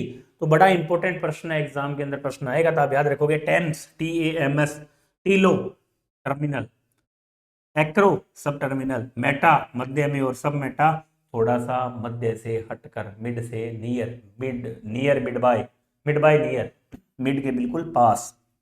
तो ये स्थिति सारी बन जाएगी टेम्स के नाम से। अब यहां हम देखें एक्रो से ही सुमेलित करना है, तो एक्रोसेंट्रिक में क्या दे रखा है इन्होंने, एल दे रखा है, ये भी गलत। मेटासेंट्रिक में क्या दे रखा है, जी दे रखा है, गलत। सब मेटासेंट्रिक में एल आना था, वी दे रखा है, बिल्कुल गलत। टेलोसेंट्रिक में आई दे रखा है, इसलिए ये सही हो जाएगा। ऑप्शन नंबर 4 आपका क्या है, राइट आंसर है। थोड़ा सा आपको परेशान जरूर करेगा, लेकिन आसान प्रश्न है, बहुत ज्यादा आसान है, सिंपल प्रश्न है, इसको आप आसानी से कर सकते हैं। ऐसा प्रश्न एक और भी दिया है मैंने। दोनों लैंग्वेज के अंदर कैसा भी प्रश्न आए, इससे बाहर आपका प्रश्न नहीं जाएगा। गुणसूत्र के अंदर दो प्रश्न फिक्स बनते हैं, गुणसूत्र और राइबोसोम के अंदर। राइबोसोम में मैंने आपको पिछली एक सारणी बढ़ाई थी कि आप उनको 80S 70S को डिवाइड कर लें, कौन कौन से RNA सब यूनिट उनमें पाई जाती है वो याद कर लें, और गुणसूत्रों के अंदर ये चीज याद कर लें, तो आपका प्रश्न कभी जिंदगी में गलत नहीं होगा। सेंट्रोमियर व गुणसूत्रों का टेलोमियर कुछ छोटे न्यूक्लियोटाइड क्रमों का बना होता है, जिसमें क्रमों का बना होता है जो होते हैं। अब देखो टेलो सेंट्रोमियर गुणसूत्रों का, सेंट्रोमियर गुणसूत्रों का, टेलोमियर छोड़ दो, आप गुणसूत्रों का देख लो। गुणसूत्र जो होते हैं ये केवल कंफ्यूज करने के लिए है। गुणसूत्र जो होते हैं उसकी जो अंतिम इकाई होती है उसको हम क्या कहते हैं, टेलोमियर कहते हैं। और टेलोमियर का जो क्रम होता है, न्यूक्लियोटाइडों का जो क्रम होता है वो ज्यादातर किस का बना होता है, आपका गुआनिन से प्रचुर होता है। एडेनिन गुआनिन एक प्रकार के प्यूरिन्स हैं। जब हम नाइट्रोजनिक क्षारक की बात करते हैं तो नाइट्रोजनिक क्षारक में दो प्रकार के नाइट्रोजनिक क्षारक आते हैं, पिरिमिडिन और प्यूरिन। प्यूरिन के अंदर हम देखते हैं क्या, आपका एडेनिन गुआनिन, और पिरिमिडिन के अंदर थाइमिन, साइटोसिन और यूरेसिल को भी लेते हैं। तो ये आपके किस में आते हैं, प्यूरिन और पिरिमिडिन नाइट्रोजनिक क्षारकों में आते हैं। तो यहाँ जो प्रश्न हमारा है इंपॉर्टेंट, टीलोमियर में क्या पाया जाता है, कौन सा नाइट्रोजनिक क्षारक पाया जाता है, गुआनिन पाया जाता है। उत्तर नंबर 2 आपका राइट आंसर है। अंतः झिल्लिका तंत्र, ये बड़ा कंफ्यूज करता है भाई, और बड़ा गलत होता है कई बार। अब ये है क्या, कुछ नहीं है, एनसीईआरटी की 2-3 लाइनें हैं जो एग्जाम में काफी बार आ चुकी हैं। आपकी सेकंड ग्रेड में भी शायद इस बार आ गई थी, लेकिन फिर भी हम एक बार इसको देख लेते हैं, समझ लेते हैं क्या। अंतः झिल्लिका तंत्र, एंडो मेम्ब्रेन सिस्टम बनता क्या है, कैसे बनता है, किस कोशिकांगों से बनता है। तो सबसे पहले इसकी डेफिनेशन के बारे में हमें पता होना चाहिए कि झिल्लीदार अंगक जो होते हैं वो कार्य की दृष्टि से एक दूसरे से क्या होते हैं, बिल्कुल अलग होते हैं। झिल्लीदार जो अंगक होते हैं वो एक दूसरे से क्या होते हैं, कार्य अलग होते हैं। लेकिन कुछ ऐसे होते हैं जो एक दूसरे से जुड़े रहते हैं, जो इसके अंतर्गत आते हैं। मतलब कुछ ऐसे अंगक हैं, ऐसे झिल्लीदार अंगक हैं जिनकी संरचना और कार्य एक दूसरे से मिलते जुलते होते हैं, उनको हम एंडोमेम्ब्रेन सिस्टम के अंतर्गत लेते हैं। ऐसे कौन से कोशिकांग हैं जिनके कार्य एक दूसरे से मिलते जुलते हैं। अब आपने देखा होगा कि यहाँ जो अंतःपरद्वी जालिका है, गोल्जिकाए है, लाइसोसोम है, इन तीनों के कार्य आपके बिल्कुल एक दूसरे से मिलते जुलते होते हैं। ये अंतः झिल्लिका तंत्र का भाग बनाते हैं। और कौन नहीं बनाता, माइटोकॉन्ड्रिया नहीं बनाता, पैराऑक्सीसोम नहीं बनाता, और क्लोरोप्लास्ट नहीं बनाता। क्लोरोप्लास्ट, माइटोकॉन्ड्रिया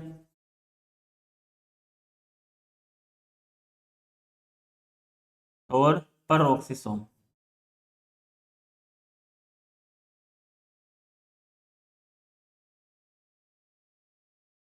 माइटोकॉन्ड्रिया, क्लोरोप्लास्ट और पैराऑक्सीसोम एक दूसरे से भिन्न होते हैं, इनकी संरचना एक दूसरे से भिन्न होती है, मिलती नहीं है, क्योंकि ये कार्य की दृष्टि से एक दूसरे से समानता नहीं दर्शाते। जबकि अंतःपरद्वी जालिका, गोल्जी पाई और लाइसोसोम अंतः झिल्लिका तंत्र का भाग है। ये एक दूसरे से जुड़े होते हैं, अपने कार्य में भी इनकी समानताएं प्रदर्शित की जाती हैं। इसलिए कहा जाता है कि अंतःपरद्वी जालिका, गोल्जिकाए और लाइसोसोम तीनों कोशिकांग अंतः झिल्ली तंत्र का भाग है। यदि भाग है तो ऐसा प्रश्न है, प्रश्न है भाग नहीं है, कौन सा नहीं है, माइटोकॉन्ड्रिया नहीं है, पैराऑक्सीसोम नहीं है और क्लोरोप्लास्ट नहीं है। तो प्रश्न की लैंग्वेज जरूर समझे, प्रश्न इजी है लेकिन गलत हो जाता है। ऐसा आपकी बार भी आपके सेकंड ग्रेड में हुआ था, कुछ प्रश्न बड़े आसान थे, कूट वाले जरूर थे, लेकिन एक भी प्रश्न उनमें एक ऑप्शन आपको आ रहा है और बिल्कुल हल्का सा आपको उन्होंने बता भी रखा था, उस प्रश्न को आप करते हैं तो सही होता। ऐसा ही इसमें है कि यहाँ नहीं शब्द लगते ही लैंग्वेज चेंज हो जाएगी, है तो अलग चीज है। कौन? अंतःजेल पृथ्वी जालिका गोल्जिका लाइसोसोम नहीं है, पेरोक्सिसोम क्लोरोप्लास्ट और माइटोकॉन्ड्रिया। जिंदगी में कभी नहीं भूलना, प्रश्न बनता है यहाँ से, इंपॉर्टेंट है, ध्यान रखना। तो यहाँ हमें उत्तर बताना पड़ेगा। उत्तर जब इसका हम बताएंगे, उत्तर नंबर हमारा 100 का जो प्रश्न का उत्तर होगा वो होगा ए बी और डी।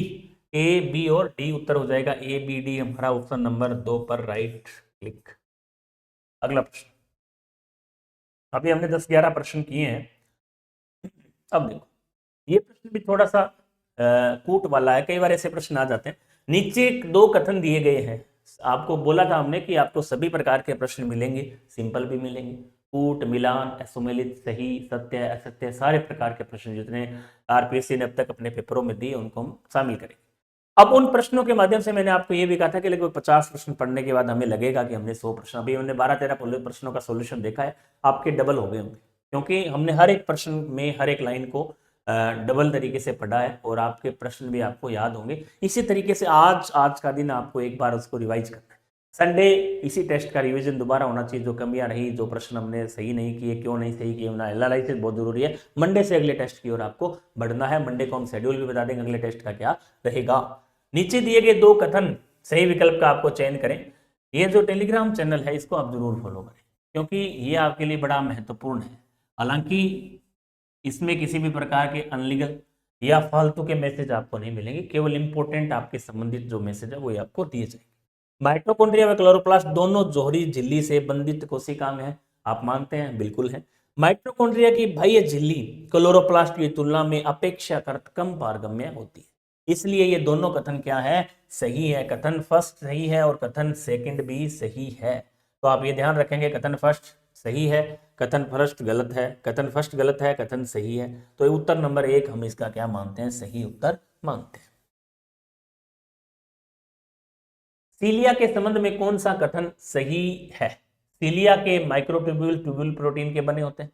सीलिया में 3 इकहरे माइक्रोट्यूब्यूल के चारों ओर 9 दोहरे माइक्रोट्यूब्यूल की बाह्य रिंग होती है। सीलिया रोम जैसे उपांग होते हैं और सीलिया की बेसल सेंट्रियोल से उत्पन्न होती है। अब देखो यहाँ सीलिया माइक्रोट्यूब्यूल से बने होते हैं, सीलिया और फ्लैजेला, इसमें तो किसी भी प्रकार की कोई डाउट हमें नहीं है, बिल्कुल सही है, क्योंकि सीलिया और फ्लैजेला से कई बार प्रश्न बन जाता है। सीलिया में 3 इकहरे माइक्रोट्यूब्यूल्स के चारों ओर 9 दोहरे माइक्रोट्यूब्यूल्स की बाह्य रिंग होती है। अभी हमने देखा था कि जो हमारा सेंट्रियोल है,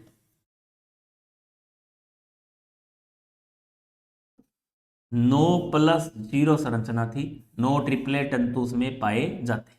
और मैंने वहां यह भी बताया था सीलिया की जो संरचना है, केवल घुमाया है प्रश्न को, और आपने उसका उत्तर आप पहले प्रश्न में देख चुके हैं, फिर भी आपसे उत्तर नहीं हो रहा। 9+2 संरचना होती है।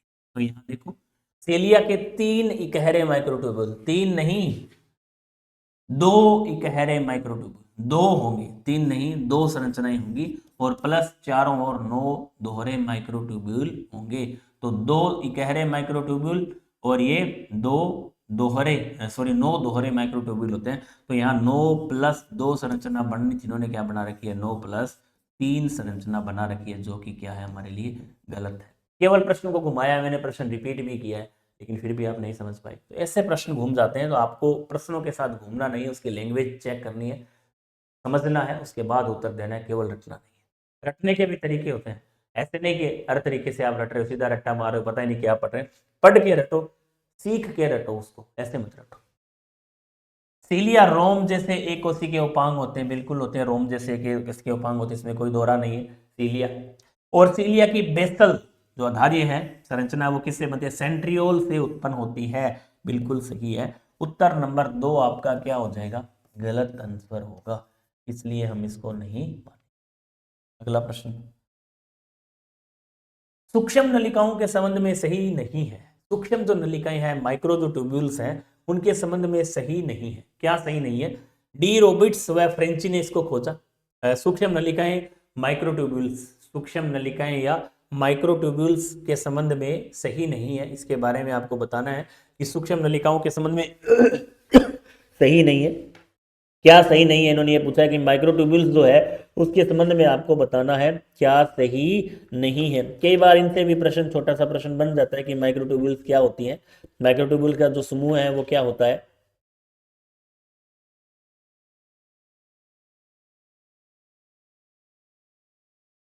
डी रॉबर्ट्स व फ्रेंची ने इसको खोजा था। डी रॉबर्ट्स व फ्रेंची ने इनको क्या था, खोजा था। बिल्कुल सही है। इनके संबंध में कूट का प्रश्न इनका दे रखा है कि इनके संबंध में कौन सा कथन सही नहीं है।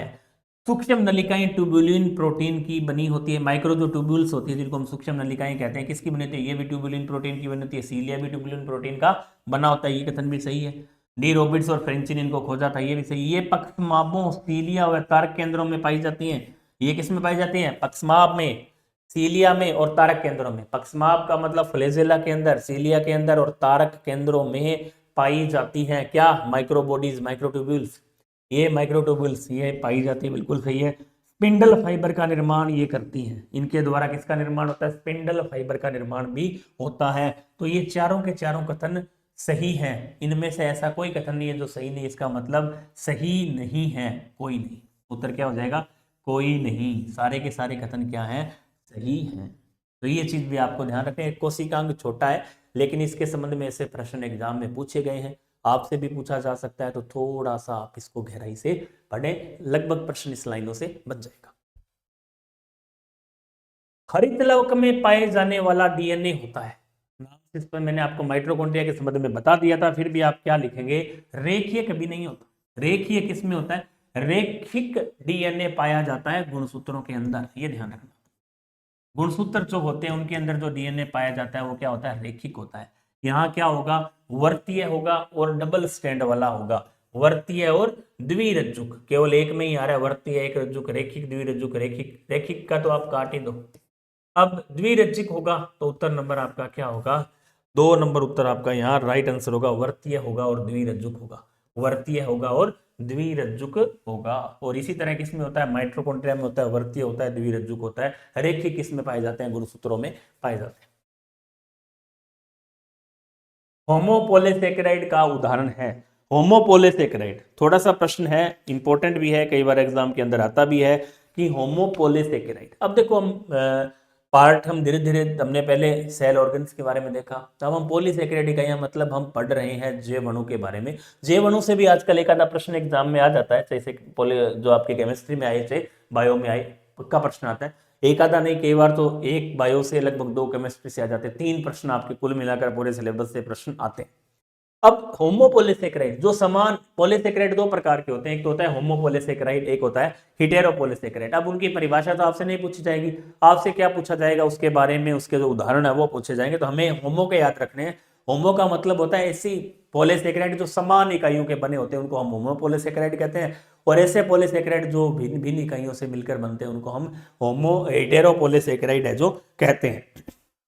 अब इसमें सेल्यूलोज होमोपोलिसेकेराइड है, काइटिन होमोपोलिसेकेराइड है, ग्लाइकोजन होमोपोलिसेकेराइड है, इन्यूलिन होमोपोलिसेकेराइड और डेक्स्ट्रिन भी आपका क्या है, होमोपोलिसेकेराइड है। इसका मतलब उत्तर नंबर सी आपका राइट होगा। Cellulose, chitin, glycogen, inulin. Cellulose, chitin, glycogen, inulin और डेक्स्ट्रिन सारे के सारे हमारे क्या हैं, होमोपोलिसेकेराइड के उदाहरण हैं। ठीक है, तो ये आप इसको ध्यान रखोगे। अगला प्रश्न है, निम्न में से संयुग्मित प्रोटीन का उदाहरण नहीं है। Conjugated protein. अब प्रोटीन का जब वर्गीकरण पढ़ते हैं, सरल प्रोटीन, संयुग्मित प्रोटीन।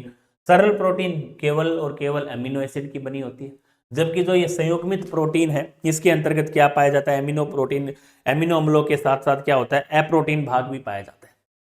सरल प्रोटीन प्लस, सरल प्रोटीन प्लस अप्रोटीन भाग।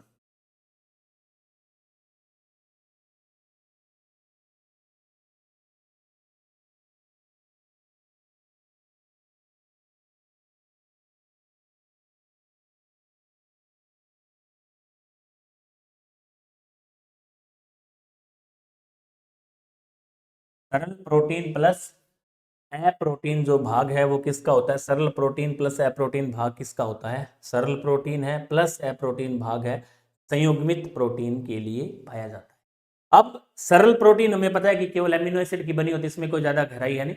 लेकिन संयुग्मित प्रोटीन में क्या होगा, कि उनमें अप्रोटीन भाग होगा। अप्रोटीन भाग में कुछ भी हो सकता है, धातु हो सकती है, कोई कार्बनिक पदार्थ हो सकता है, जैसे कोई पॉलीसेकेराइड हो सकता है। हम बात करते हैं ग्लाइकोप्रोटीन, न्यूक्लियोप्रोटीन, प्रोमोप्रोटीन, न्यूक्लियोप्रोटीन, ये सारी अलग अलग प्रकार की प्रोटीन है जो किसका संयुग्मित का उदाहरण है। इसके उदाहरण आपने देखे होंगे लगभग, कौन कौन सी होती है? लाइपोप्रोटीन, फोस्फोप्रोटीन, लाइपो है, फोस्फो है, ग्लाइको है, क्रोमो है, न्यूक्लियो, ये सारी क्या है? संयुग्मित प्रोटीन है। लेकिन रेशेदार प्रोटीन आपका इसका उदाहरण नहीं है, क्योंकि ये तो एक प्रकार की सरल प्रोटीन है। रेशेदार प्रोटीन क्या है? फाइब्रोनोजन प्रोटीन, रेशेदार प्रोटीन, ये आपकी किसकी है? सरल प्रोटीन का उदाहरण है। इसलिए इसमें उत्तर आपका 4 नंबर उत्तर आपका राइट हो जाएगा। इन्होंने पूछा है नहीं है, तो उत्तर नंबर 4 आपका।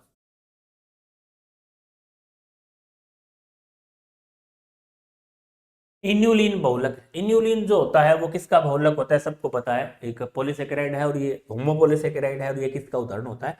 फ्रक्टोज का। किसका उदाहरण होता है? ये फ्रक्टोज का बहुलक होता है। पैराफिन वैक्स कई बार एग्जाम में आया हुआ है।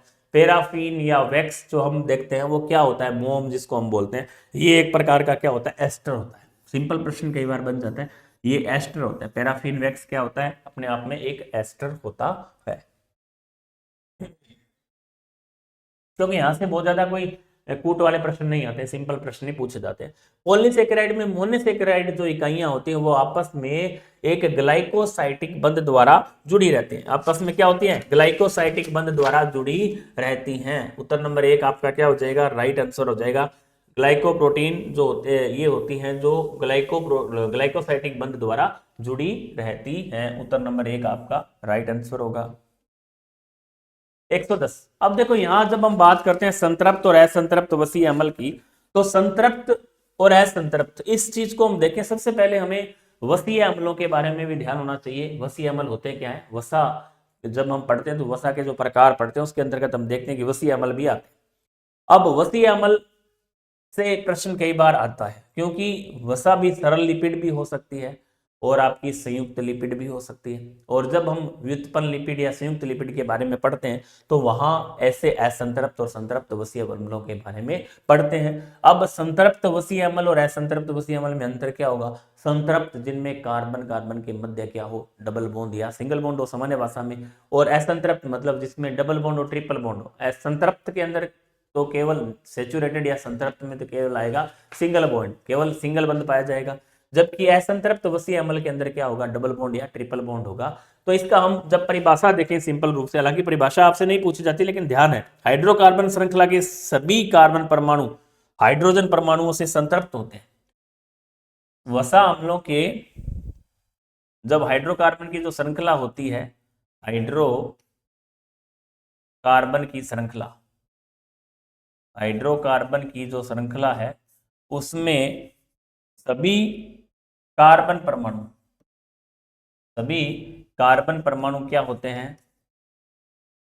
हाइड्रोजन परमाणुओं से संतृप्त होते हैं। हाइड्रोजन परमाणुओं से संतृप्त होते हैं, संतुष्ट होते हैं, उनको हम क्या कहते हैं? संतृप्त वसीय अम्ल कहते हैं। और संतृप्त वसीय अम्ल के अंतर्गत आता है पामीटिक अम्ल और स्टीयरिक अम्ल। पामीटिक, पामीटिक एसिड, स्टीयरिक एसिड, पामीटिक अम्ल और स्टीयरिक अम्ल। पामीटिक अम्ल और स्टीयरिक अम्ल किस में आते हैं? हाइड्रोकार्बन की श्रृंखला में सभी कार्बन परमाणु हाइड्रोजन परमाणुओं द्वारा संतृप्त होते हैं, पामीटिक अम्ल और स्टीयरिक अम्ल के अंतर्गत आते हैं। इसके बाद आता है असंतृप्त वसीय अम्ल। उसमें क्या होगा? कुछ कार्बन परमाणु हाइड्रोजन से संतुष्ट नहीं होते हैं, कुछ कार्बन परमाणु हाइड्रोजन से संतृप्त नहीं होते हैं, कुछ हाइड्रोजन परमाणु संतृप्त, कुछ कार्बन परमाणु हाइड्रोजन से संतृप्त नहीं होते हैं। उसके अंतर्गत हम क्या देखते हैं? उसके अंतर्गत हमारा ये प्रश्न आ जाएगा आपका। अब इसमें आप देखिए कि कौन सा ऐसा है जिसके अंतर्गत, जैसे ओलेइक अम्ल, लिनोलेइक अम्ल, लिनोलेनिक अम्ल, तीनों के तीनों एसिड हमारे क्या हैं? असंतृप्त है, और स्टीयरिक और पामिटिक अम्ल क्या है, हमारे संतृप्त है। तो उत्तर नंबर आपका हो जाएगा ए, बी और सी। ए, बी और सी आपका बिल्कुल सही है। ये सारे के सारे नॉन सेचुरेटेड हैं, असंतृप्त वसीय अम्ल है। ऐसा प्रश्न भी एग्जाम में आता है। तो आपको मुख्य रूप से यहाँ उदाहरण याद रखने हैं संतृप्त और असंतृप्त वसीय अम्ल के, कि कौन से संतृप्त वसीय अम्ल है और कौन सा असंतृप्त वसीय अम्ल है। तो उत्तर नंबर 1 आपका राइट आंसर। सिंपल सा प्रश्न था। असत्य कथन का चयन करें न्यूक्लिक एसिड के अंदर, कि आरएनए अणु में थाइमिन के स्थान पर क्या पाया जाता है, यूरेसिल पाया जाता है। आरएनए अणु में थाइमिन के स्थान पर क्या होता है, यूरेसिल होता है। इस चीज को तो आप मानते ही हैं कि थाइमिन जो पिरिमिडिन है उसके स्थान पर यूरेसिल पिरिमिडिन पाया जाता है, किसमें, आरएनए में, जो कि बिल्कुल सही है।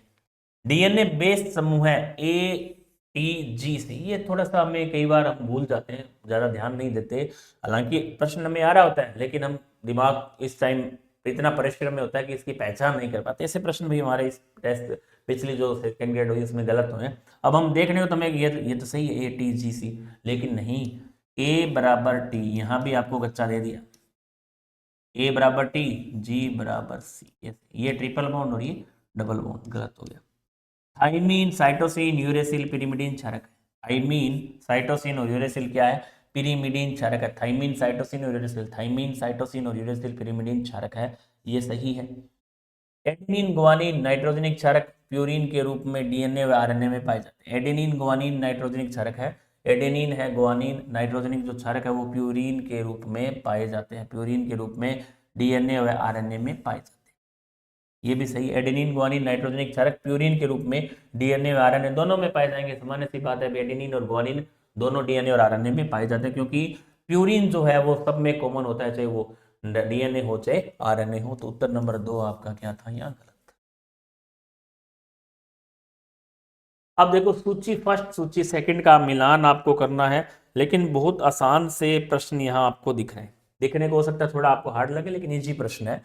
कि सूची फर्स्ट का सूची सेकंड के साथ ऐसे प्रश्न एग्जाम के अंदर आजकल आते हैं। न्यूक्लियोटाइड बनाना, जब हम न्यूक्लियो एसिड के बारे में बात करते हैं तो वहां न्यूक्लियोसाइड और न्यूक्लियोटाइड कैसे बनता है। हमें पता है कि न्यूक्लियोसाइड के अंदर क्या होता है, आपकी जो शर्करा है वो किसके साथ जुड़ी होती है, नाइट्रोजनिक क्षार के साथ जुड़ी होती है। नाइट्रोजनिक क्षार प्लस शर्करा मिलकर न्यूक्लियोसाइड बनाते हैं, न्यूक्लियोसाइड बनाते हैं।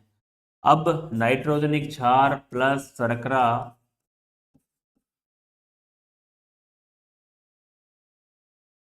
प्लस फॉस्फेट, ये मिलकर क्या बनाते हैं, न्यूक्लियोटाइड बनाते हैं। न्यूक्लियोटाइड, नाइट्रोजनिक क्षार प्लस शर्करा, नाइट्रोजनिक क्षार प्लस शर्करा प्लस फॉस्फेट मिलकर क्या बनाते हैं, नाइट्रोजनिक क्षार जो है न्यूक्लियोटाइड बनाते हैं। तो यहाँ आता है कि एडेनोसिन, एडेनिलिक अम्ल, एडेनिन, एलानिन। अब एडेनोसिन, अब सीधा सीधा आप देखो पहले, एलानिन क्या है, हम सबको पता है कि एक प्रकार का अमीनो एसिड है। हम अगली जब भी रिवाइज टेस्ट होगा उसमें एमिनो एसिड से संबंधित भी आपको प्रश्न देंगे, एक बार नहीं दिए थे। एलानिन क्या होता है, एमिनो एसिड होता है। एडेनिन क्या होता है, अब हमें पता है कि नाइट्रोजनिक क्षार होता है।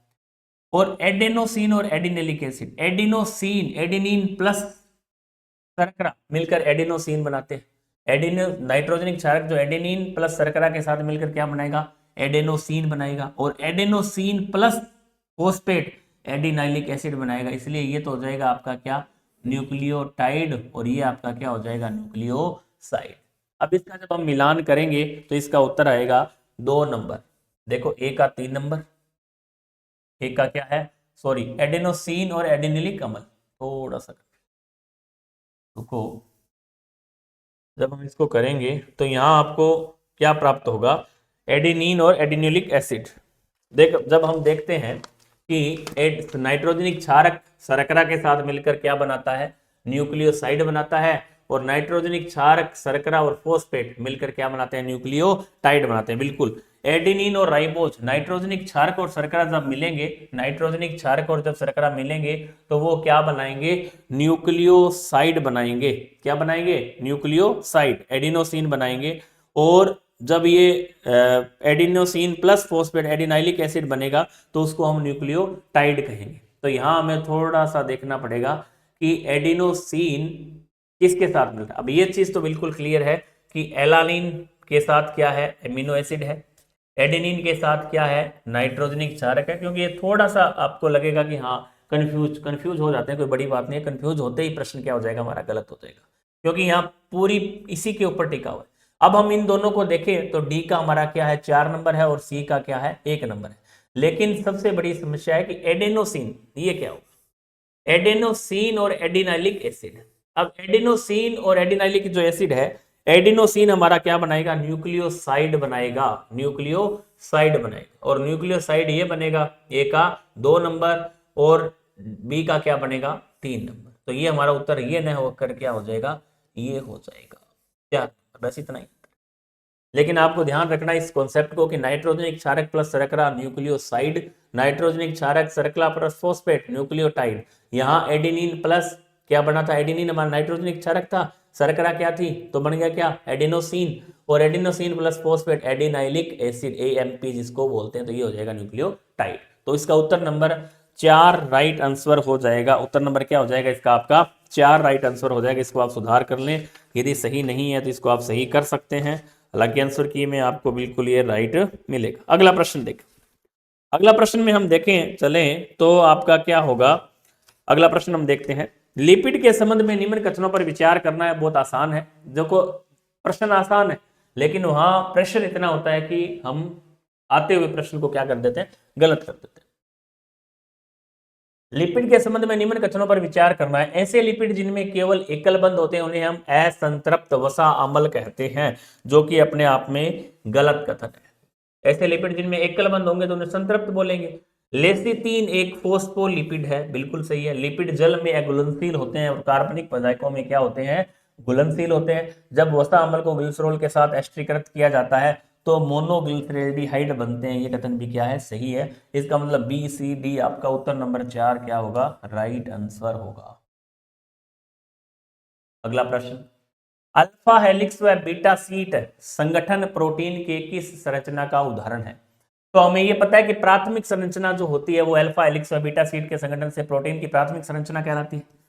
द्वितीयक संरचना में क्या आएगा आपका, प्रोटीन जो प्राथमिक संरचना वो एमिनो एसिड की बनी होती है। अल्फा हेलिक्स और बीटा हेलिक्स क्या होते हैं, द्वितीयक संरचना का उदाहरण होते हैं। ये प्रश्न भी एग्जाम में आया हुआ है कि अल्फा जो हेलिक्स होती है वो क्या कहलाती है, अल्फा हेलिक्स और बीटा सीट। अब जो अल्फा हेलिक्स है उसमें क्या पाए जाएंगे, इसमें पाए जाएंगे आपके अंतर आणविक हाइड्रोजन बंध, अंत आणविक इंट्रा। ये इंपॉर्टेंट चीज है, हो सकता है टेस्ट में आपको प्रश्न में नहीं मिली, लेकिन इस व्याख्या के अंदर आप ये जरूर ध्यान रखें, अंत आणविक इंट्रा, ये होगा इंट्रा मोलिकुलर इंट्रा, और ये होता है अंतरा आणविक, अंतरा आणविक मतलब इंटर। इनमें कौन से बंद होंगे, इंटर। यहां है इंट्रा और यहां क्या है, इंटर। अंतरा आणविक ये है इंटर, ये है इंट्रा। ये चीज आप ध्यान रखें। अल्फा हेलिक्स और बीटा शीट, अल्फा हेलिक्स और बीटा शीट के अंदर क्या होगा कि ये संरचना कैसी होती है, द्वितीयक होती है, लेकिन इनके जो बंध पाए जाते हैं वो कैसे होते हैं, ये आप चीज विशेष तौर से ध्यान रखेंगे। इनमें जो बंध पाए जाएंगे वो क्या होंगे, द्वितीयक संरचना को प्रदर्शित करेंगे। अल्फा में अंत आणविक इंट्रा और अंतर आणविक इंटर, ये बॉन्ड इनके अंदर अल्फा शीट और बी शीट में पाए जाएंगे। संबंधित किससे है, प्रोटीन से संबंधित है। प्राथमिक संरचना में एमिनो एसिड की एक चेन पाई जाती है, द्वितीयक संरचना में हम इसका अध्ययन करते हैं। प्रश्न बहुत बार एग्जाम में आता है। उत्तर नंबर 2 आपका राइट आंसर। शर्करा के संबंध में असत्य कथन का चयन करें। प्रश्न सिंपल है, लेकिन ऐसा ही प्रश्न पॉलीसेकेराइड मोनोसेकेराइड के बारे में या ग्लूकोज पर जो प्रश्न बनता है, शर्करा पर प्रश्न बनता है, ऐसा ही बनता है। शर्करा के संबंध में असत्य कथन आपका है। अब दिखने में क्या है कि सुक्रोज एक अपचायक शर्करा है, दिखने में क्या है, सही है। सुक्रोज डाइसेकेराइड है, सही है। लैक्टोज ग्लूकोज व ग्लैक्टोज से मिलकर बनती है। लैक्टोज क्या है, एक डाइसेकेराइड है जो ग्लूकोज व ग्लैक्टोज से मिलकर बनती है, ये भी सही है। माल्टोज भी एक डाइसेकेराइड है जिसका निर्माण ग्लूकोज के 2 अणुओं से होता है, ये बात भी बिल्कुल राइट है। लेकिन बात गलत कैसे हुई, गलत ऐसे हुई कि सुक्रोज जो है वो अपचायक नहीं, अन अपचायक शर्करा है। ये विशेष तौर से आपको ध्यान रखना है। सुक्रोज आपका क्या है, अपचायक नहीं अनअपचायक शर्करा है। इसका मतलब उत्तर नंबर 1 आपका क्या हो गया, गलत कथन, असत्य कथन हो गया। इसके बाद हम चलते हैं 116 पर। अर्धसूत्री विभाजन की घटनाओं को सही क्रम में व्यवस्थित करो। अब हम अर्धसूत्री विभाजन को सही भी कर लें, लेकिन सही हो कैसे, जब हमने तो ये चीज सीखी है कि हमने तो सर ऐसा पढ़ा ही नहीं, हमने तो अर्धसूत्री विभाजन जो प्रोफेज फर्स्ट है उसकी अवस्थाओं का तो आज तक पढ़ा है, लेकिन अवस्थाओं की जो कार्य है, अवस्थाओं में किसका निर्माण हो रहा है उसका क्रम भी पूछ सकता है। ध्यान रहे, आपने ये पढ़ा है, इसका क्रम यदि आपको याद है तो भी ये काम हो जाएगा। Leptotene, zygotene, leptotene, zygotene, pachytene, leptotene, zygotene, pachytene, diplotene, leptotene, zygotene, pachytene, diplotene और डाइकाइनेसिस, डाइकाइनेसिस। तो ये 5 अवस्थाएं हैं, लेप्टोटीन, जाइगोटीन, पेकाइटीन, डिप्लोटीन और डाइकाइनेसिस। अब डाइकाइनेसिस, अब हमें पता है कि लेप्टोटीन में क्या होगा, लेप्टोटीन में गुलदस्ता अवस्था इसको कहते हैं। लेप्टोटीन क्या होती है, गुलदस्ता अवस्था होती है। सबसे पहले क्या आती है, ये क्रम है इनका, 1 नंबर, 2 नंबर, 3 नंबर और 4 नंबर और 5 नंबर। लेप्टोटीन गुलदस्ता अवस्था है। जाइगोटीन क्या है आपकी, जाइगोटीन के अंदर क्या होता है, जाइगोटीन के अंदर होता है सिनेप्सिस कॉम्प्लेक्स का निर्माण। सिनेप्सिस बनता है किसमें, जाइगोटीन में, सिनेप्सिस।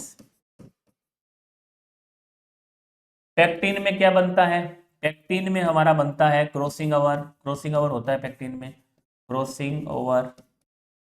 और आपका डिप्लोटीन में क्या बनता है, डिप्लोटीन में होता है क्या, डिप्लोटीन में क्या होता है, डिप्लोटीन में होता है क्रॉसिंग ओवर, सॉरी डिप्लोटीन में क्या होता है, जो आपका पेकाइटिन है उसमें तो क्रॉसिंग ओवर या जिनविन में होता है, डिप्लोटीन में आपका उपांति भवन होना शुरू हो जाता है।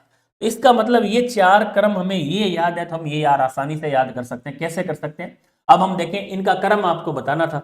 बहुत सिंपल प्रश्न है दिखने को तो, लेकिन आपने इसको क्या बना दिया, थोड़ा सा हार्ड बना दिया। आपने क्या बना दिया, मैंने बना दिया। कैसे बना दिया कि हमने इसके डायरेक्ट ये पूछ पूछ कर हम कई बार पूछ चुके, तो अपने सोचा थोड़ा सा परिवर्तन कर दे, क्या पता एग्जामिनर का भी दिमाग इतना चल जाए, वो आगे बढ़े।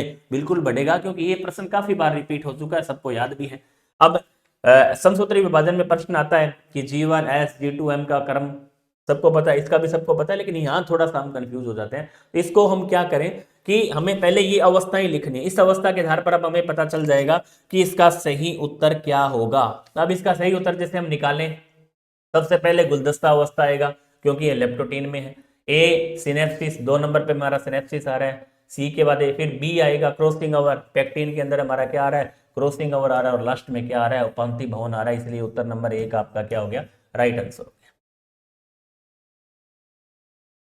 अर्धसूत्री विभाजन की किस अवस्था में क्रॉसिंग ओवर होता है। अब हमने तो क्रॉसिंग ओवर साफ रट रखा है कि क्रॉसिंग ओवर तो होता है, होता किसमें है, लेप्टोटीन, जाइगोटीन, पेकाइटीन, पेकाइटीन, पेकाइटीन रट कर सबको पता है कि पेकाइटीन में। लेकिन पेकाइटीन किसमें आता है, पेकाइटीन आता है जब हम अर्धसूत्री विभाजन फर्स्ट पढ़ते हैं। अर्धसूत्री विभाजन का फर्स्ट प्रोफेज फर्स्ट, और प्रोफेज फर्स्ट के अंदर आपका होता है क्या, पेकाइटीन। तो यहाँ उत्तर हो जाएगा क्या, प्रोफेज फर्स्ट। अब यहाँ हम कंफ्यूज हो जाएंगे, प्रोफेज फर्स्ट है, सेकंड है, मेटाफेज है, एनाफेज है, क्योंकि हम इतना पढ़ते नहीं, हम तो केवल बात हमें पता है कि रटा हुआ है पेकाइटीन में था। लेकिन पेकाइटीन कई बार प्रश्न ऊपर का प्रश्न भी आ जाए तो प्रोफेज फर्स्ट का भाग क्या होता है आपका, पेकाइटीन होता।